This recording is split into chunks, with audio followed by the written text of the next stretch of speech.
दोस्तों, आज हम बात करते हैं एक ऐसे वीर की जिसने अपने जीवन में कोई युद्ध नहीं हारा और वह एक महान शक्तिशाली योद्धा था। युद्ध करते करते उसने एक हाथ, एक पैर और एक आंख भी खो दी थी।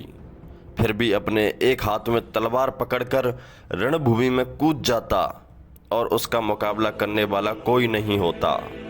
उसके इस भेष को सैनिकों का भगनावेश भी कहा गया है।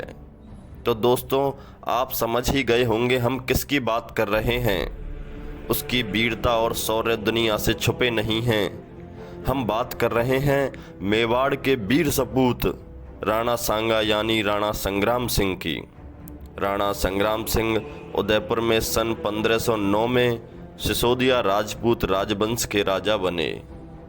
वे राणा रायमल के सबसे छोटे पुत्र थे। राणा सांगा ने 1509 से 1528 तक शासन किया, जो आज भारत के राजस्थान प्रदेश में स्थित है।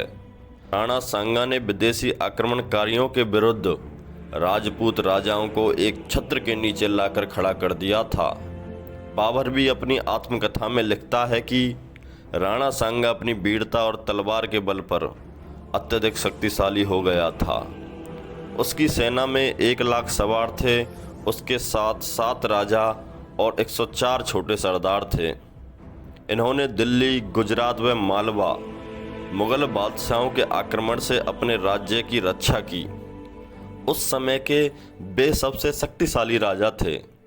1519 में गुजरात और मालवा की संयुक्त मुस्लिम सेनाओं के बीच राजस्थान में गागरोन के निकट राणा सांगा के नेतृत्व में गागरोन की लड़ाई लड़ी गई और राणा सांगा ने मुस्लिम सेना के छक्के छुड़ा दिए और मालवा व गुजरात के अधिकांश हिस्सों पर कब्जा कर लिया और मेदिनी राय को वहां की कमान सौंपी।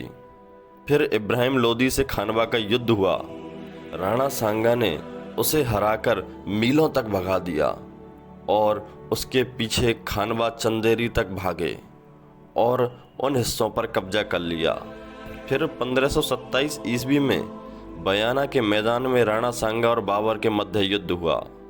मुगल सम्राट बाबर को परास्त कर बयाना का किला जीत लिया। बयाना की लड़ाई में हसन खां मेवाती राणा जी के सेनापति थे। तभी बाबर अपनी आत्मकथा में लिखता है कि यह राजा उस समय का सबसे शक्तिशाली राजा था, जिसने अपनी तलवार के दम पर समस्त सेना को एकजुट कर रखा था और समस्त राजपूतों को एक छत्र के नीचे ला रखा था। उसकी सेना में 80,000 घोड़े, 7 राजा, 15 राव और 108 छोटे सरदार थे। बयाना के युद्ध के पश्चात 16 मार्च 1527 में खानवा के मैदान में राणा सांगा घायल हो गए। ऐसी अवस्था में राणा सांगा को युद्ध मैदान से बाहर निकालना पड़ा। इनके शासनकाल में मेवाड़ अपनी समृद्धि की सर्वोच्च ऊंचाइयों पर था। एक धर्मपरायण राजा की तरह इन्होंने अपने राज्य की रक्षा और उन्नति की। राणा जी को लड़ाइयों में 80 घाव लगे थे और फिर भी वे युद्ध में किसी के काबू में नहीं आते थे। वे सच में ही एक वीर और प्रतापी राजा थे। राजपूतों को एकजुट करने का काम भी उन्होंने ही किया था।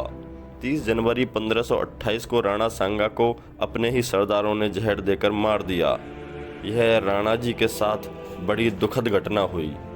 तो दोस्तों, कहते हैं राणा सांगा का राज्य इतना विशाल हो गया था कि उनके बाद कभी भारत में इतना विशाल साम्राज्य स्थापित नहीं हो पाया।